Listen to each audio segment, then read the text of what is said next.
Good morning. Thank you for the opportunity to visit with you for a few minutes about a couple of my favorite subjects, accelerated state conditioning and super apps. I say visit because rather than give a speech or a talk, I'd much prefer you feel free to just interrupt me at any time with questions or comments. The more the next few minutes turns into a discussion, as far as I'm concerned, especially since I'm promoting something new and could use some feedback, as far as I'm concerned, the better off we are to just have a discussion. Anyway, I got the idea for accelerated state conditioning and its subroutine, super apps, short for super affirmations. I got it clear back in 1976, but it has taken me a lifetime to develop its full potential. Finally, though, I'm happy to say that accelerated state conditioning, or ASK, which I shorten it to, is a tool that is fast, easy, fun, and definitely very, very powerful. Powerful to help us make changes in mood, habits, compulsions, addictions, energy levels, motivation, changes in how we react emotionally to things, to events. The basic idea for ASK came to me quite by accident. As I said many years ago, I was selling residential real estate, but not doing very well. My sales numbers were pretty low, and thinking back on it, understandably so, I definitely didn't fit the profile most people think of when describing a salesperson. I was extremely shy, quite overweight, very depressed because things weren't going well. And to make things worse, I definitely suffered from sales call reluctance. Are any of you out there familiar with that term? That's right, the reluctance to make a sales call. And when I'd experienced that reluctance, that tendency to procrastinate, I could dream up every excuse in the book to not make a sales call. Especially what they called cold calling for sale by owner, which at that time in the 70s was a good source of business for a realtor. And in addition to sales call reluctance, I also had a severe case of stage fright. And I had a hard time getting myself to get up on stage and promote my listings, for example, at MLS meetings, multiple listing meetings for other agents. And I can still remember the embarrassment of not being able to speak at my first Toastmasters meeting.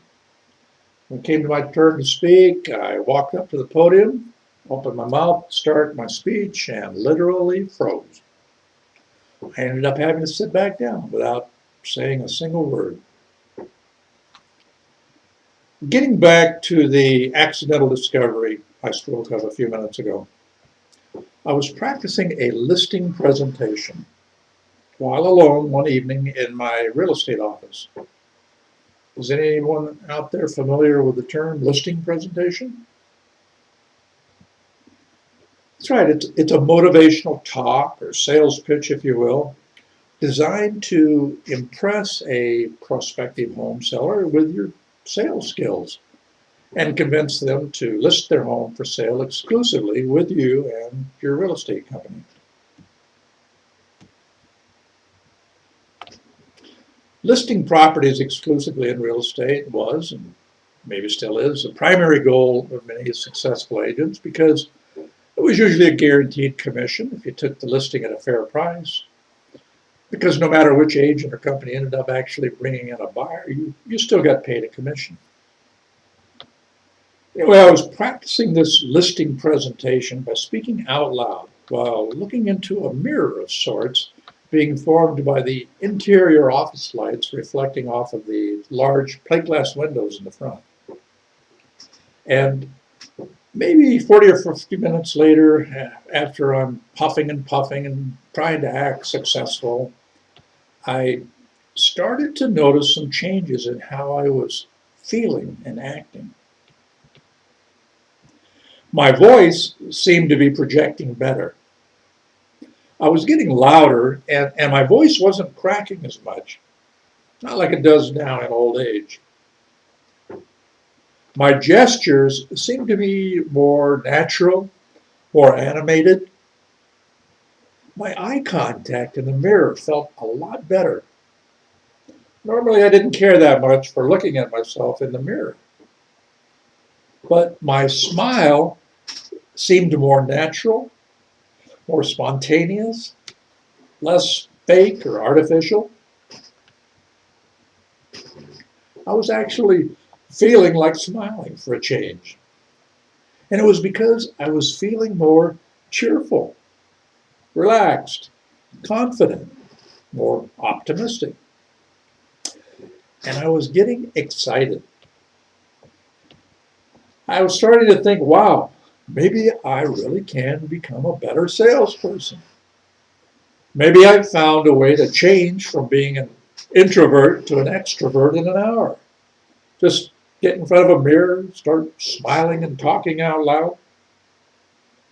And I'm starting to envision success.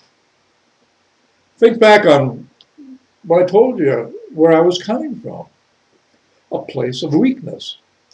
And all of a sudden, I'm feeling like I've gone from failure to super salesman in an hour. So it seemed at the moment. Now all I had to do is look in front of the mirror, into a mirror, smile, speak out loud, right before a listing presentation, and I would have a better chance of making the sale. I'd be more upbeat, more confident, more self-assured.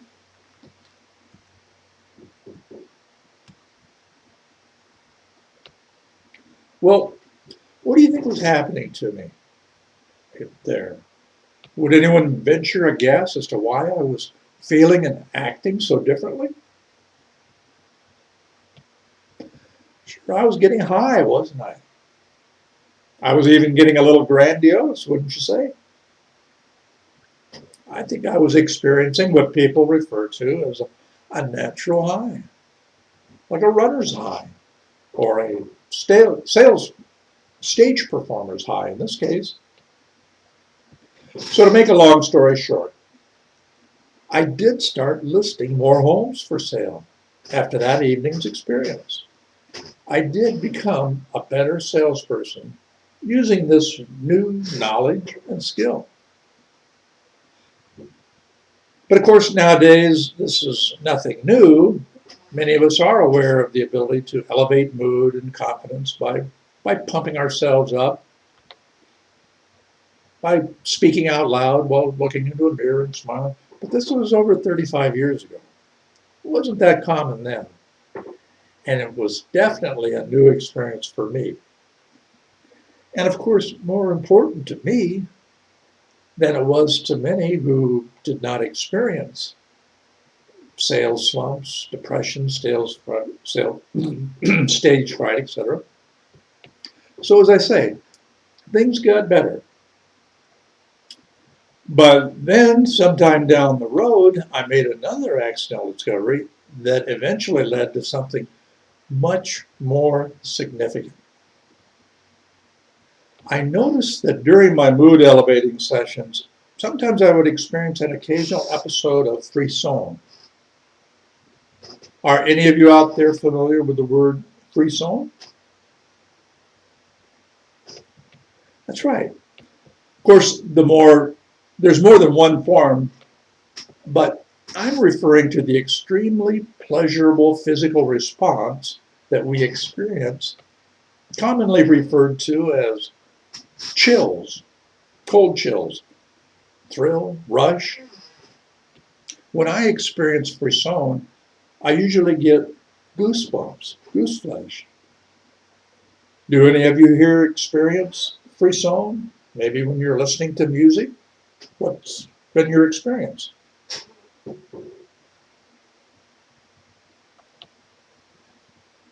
Well, to get back to my story, when I experienced one or more episodes of frisson during the ask routine, I would reach my goal of the natural high, the confident, upbeat mood, more quickly. I could be there sometimes in just a few minutes if I experienced an episode of frisson early in the routine. So I started thinking, if I could create frisson at will, I could cut down on the amount of time it took me to get pumped up. And sure enough, quite by accident again, I actually taught myself a way to evoke or create episodes of frisson at will. And not just one episode. I could string several of these mood elevating, intensely pleasurable episodes of frisson together for an even faster and more dramatic and more powerful and long-lasting natural high. Frisson at will. I suggest you write it down or commit it to memory, because if you learn that single skill, the ability to create frisson at will, I honestly believe your life will never be the same. It sure changed mine in a hurry.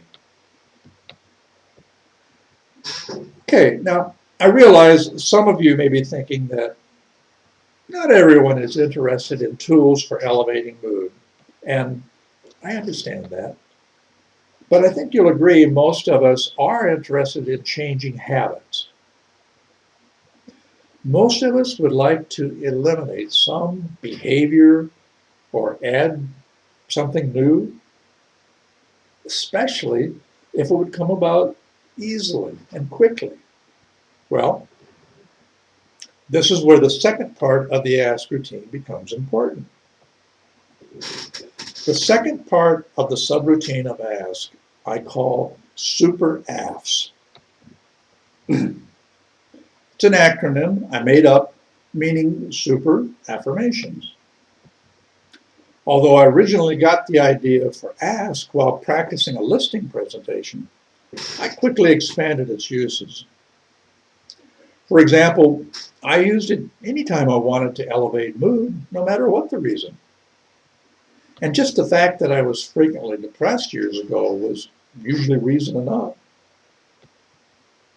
Instead of practicing a speech, I would repeat long lists of positive words and phrases while smiling and looking into the mirror, and also at pictures of smiling faces, which I would cut out of magazines and stuff to make kind of an artificial audience. Often they were what's called positive affirmations that I was repeating, found in books like Self-Taught. I repeated them out loud, and the purpose of it was mainly to try to change behavior, to give myself new subconscious suggestion to change behavior. I had two goals repeating the affirmations out loud. The first was elevating mood, and the second was the goal of permanently changing some behavior or emotional response, like unwarranted fear.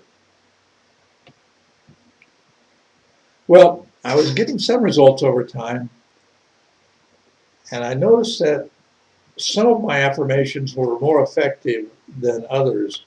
And I've come to the conclusion that there are about 5 attributes to an affirmation that make it really useful. Number one, they should be believable. If you repeat an affirmation to yourself that says something like, I'm rich, when in fact you're not rich, I think you're doing more harm than good. You're actually lying to yourself in a way. So I design affirmations to be believable.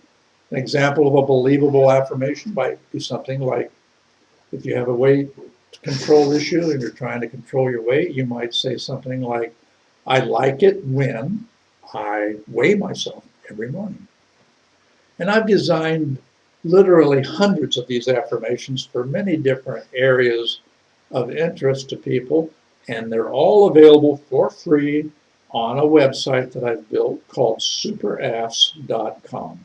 superaffs.com. You don't have to register, you don't have to give your email address, your name, or anything. Go right there, pick out a category you're interested in, whether it's procrastination or stress control or anger management. There are hundreds of believable affirmations there. Also, affirmations, I think, need to be worded very specifically. It's best if they're repeated while emotionally in an elevated state of mood, like if you use the ask routine first and then repeat the affirmations, I think they're best. Okay, well, that's enough for right now. I appreciate your time, and I hope you have some fun with accelerated state conditioning and or super AFs. Thank you.